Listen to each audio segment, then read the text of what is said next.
السلام علیکم every one. آج میں مفتی طارق مسعود صاحب کے بارے میں بات کرنا چاہتی ہوں، جنہیں آج مسلمان گستاخ نبی کہہ رہے ہیں اور نعرے لگا رہے ہیں کہ گستاخ نبی کی ایک ہی سزا سرطن سے جدا۔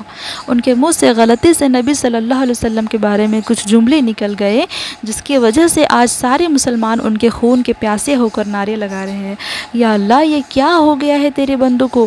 شیطان ان پر اتنا حاوی ہو چکا ہے کہ ہر مسلمان دوسرے مسلمان سے لڑنے کے موقع تلاش کر رہے ہیں۔ مفتی طارق مسعود صاحب نے گستاخی نہیں کی، ان کے منہ سے وہ جملے غلطی سے نکلے تھے جن کے لیے وہ سب سے کئی بار معافی مانگ چکے ہیں، اور اللہ و رسول کو چاہنے والوں سے کبھی گستاخی نہیں ہوتی بلکہ غلطی ہوتی ہے، اور غلطی ہر انسان سے ہوتی ہے۔ غلطی آپ لوگوں سے بھی ہو سکتی ہے، ہم سے بھی ہو سکتی ہے، ہم کوئی فرشتے نہیں ہیں جو ہم سے کبھی غلطی نہیں ہو سکتی۔ انسان خطے کا پتلا ہے، انسانوں سے ہی خطائیں ہوتی ہے، اور ایک انسان اگر پہاڑ کے برابر بھی گناہ کیا ہو اور اللہ سے سچی توبہ کرتا ہے تو اللہ اسے بھی معاف کر دیتا ہے۔ اللہ اتنا مہربان ہے، اتنا مہربان ہے کہ اپنے بندوں کو بخش دیتا ہے۔ اللہ اپنے بندوں سے 70 ماؤں سے بھی زیادہ محبت کرتا ہے، تو وہ ہمارے نبی کی سنتوں پر عمل کرنے والے ہیں اور اللہ کے فرما بردار بندے ہیں۔ مفتی طارق مسعود صاحب کی غلطی کو معاف نہیں کرے گا؟ کیوں نہیں کرے گا؟ بے شک کرے گا۔ اگر آپ کے بچے سے کوئی غلطی ہوگی تو کیا آپ اس کو معاف نہیں کرو گے؟ بالکل کرو گے۔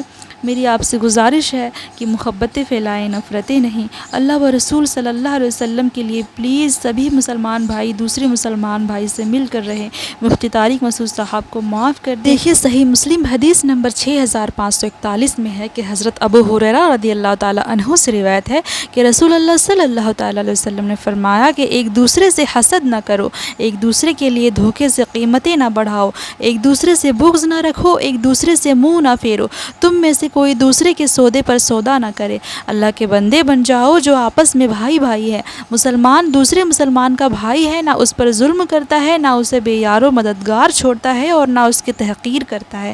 اور آپ صلی اللہ تعالیٰ علیہ وسلم نے اپنے سینے کی طرف 3 بار اشارہ کیا، پھر فرمایا کہ کسی آدمی کے برے ہونے کے لیے یہی کافی ہے کہ وہ اپنے مسلمان بھائی کی تحقیر کرے، اور ہر مسلمان پر دوسرے مسلمان کا خون، مال اور عزت حرام ہے۔ ان الفاظ سے رجوع کرتا ہوں، مجھ سے بے احتیاطی ہوئی ہے تو میں رجوع کرتا ہوں اپنے الفاظ سے۔ جن لوگوں کا یہ خیال ہے کہ میری وجہ سے ان کو تکلیف ہوئی ہے تو میں ان لوگوں سے معذرت بھی کرتا ہوں، اللہ تعالیٰ سے توبہ بھی کرتا ہوں، اور اپنے ان الفاظ سے میں رجوع بھی کرتا ہوں۔ میرا جو پہلا معذرت نامہ گیا تھا اس میں ہمارے ہی بعض اکابر کو، جن میں سر فہرست حضرت مفتی عبدالرحیم صاحب بھی ہیں، جن کی ہدایت پر میں یہ دوبارہ معذرت نامہ ریکارڈ کروا رہا ہوں، تو ان سمیت دیگر میرے بعض اکابر کو کچھ تحفظات ہیں۔ تو نبی صلی اللہ علیہ وسلم کا ارشاد ہے، یا بنی آدم کلکم خطاؤون وخیر الخطائین التوابون، اے بنی آدم تم میں سے ہر شخص سے غلطی ہو سکتی ہے، بہترین غلطی کرنے والے وہ ہیں جو توبہ کر لیں۔ اور توبہ کے 3 ہی ارکان ہوتے ہیں کہ عوام سے معذرت کر لی جائے، اللہ تعالیٰ سے توبہ کر لی جائے، اور اپنی غلطی سے رجوع کر لیا جائے، اپنے الفاظ سے رجوع کر لیا جائے۔ تو میں سمجھتا ہوں کہ توبہ کے 3 ارکان اسی طرح پورے ہوتے ہیں۔ تو اگر میرے پچھلے کلپ سے کسی کو اطمینان نہیں ہوا تھا تو میرا خیال ہے میرے اس کلپ کے بعد اب اطمینان ہو جانا چاہیے۔